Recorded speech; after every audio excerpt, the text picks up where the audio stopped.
章子怡、汪峰被港媒爆料，疑似将宣布复婚。章子怡在社交平台秀恩爱，港媒传出汪峰和章子怡即将复婚的消息，但据分析，两人离婚时问题复杂，且已有新伴侣，复婚可能性极小。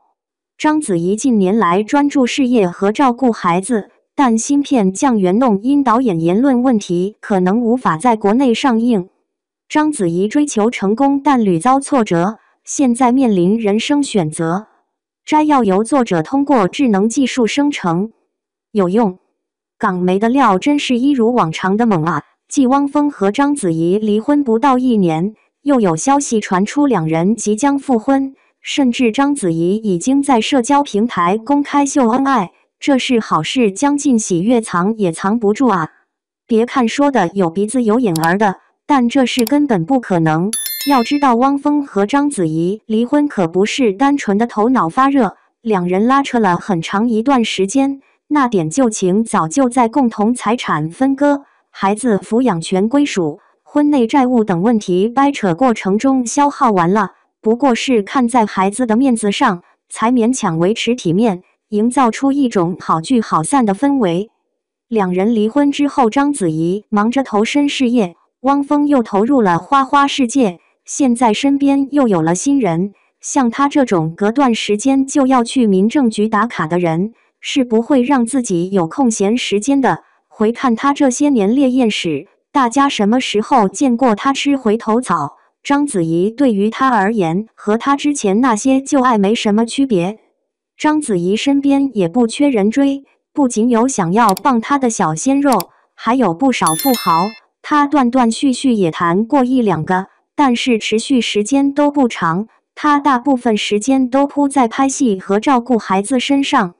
原本章子怡想得很美好，结婚时意图大展宏图，所以接下酱园弄这个大饼，各方面配置都堪称顶配。当时片方也是意图拿这部电影去海外冲奖项，但是谁能料到，因为导演陈可辛的敏感言论翻车了，一直对章子怡虎视眈眈的大花，自然不会放过这个落井下石的机会，助推舆论发酵，并且暗戳戳安排人举报。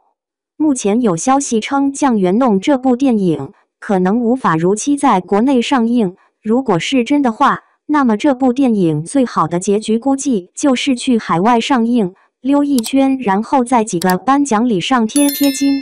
不过片方现在还在尽力保住这个片子，毕竟前期投入就不少。尤其是章子怡，她可不缺奖项，缺的是热度。她更羡慕现在贾玲这个状态，走商业片路线，钱赚得多的。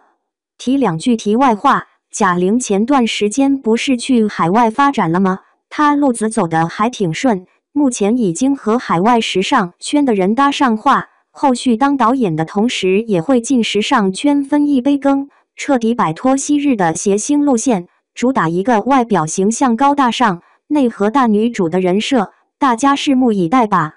说回章子怡啊，其实章子怡有点可怜，她似乎一直在追求能让人艳羡的成功，却屡屡铩羽而归。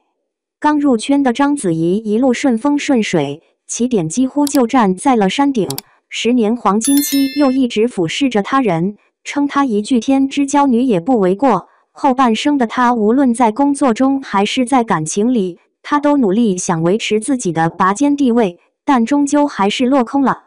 估计一开始的章子怡嫁给汪峰，想的是就算我做不成国际巨星和豪门贵妇，大不了我退而求其次，也能过上好日子吧。但理想很丰满，现实很残酷，收缩野心的章子怡没能换来一帆风顺的生活。她也曾在结婚的时候想过做贤妻良母，甚至汪峰和其他女人的孩子，她都照顾得很好。她用尽全力向外界营造出一种家庭幸福美满的迹象，然而还是抵不过一纸离婚声明引人注目。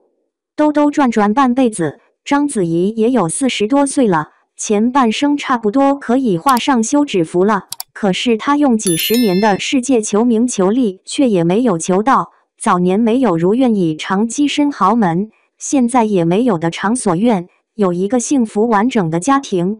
相信对于如此要强的章子怡，肯定不会满足于现在。至于下一步何去何从，又能创造什么样的篇章，就看她自己的选择了。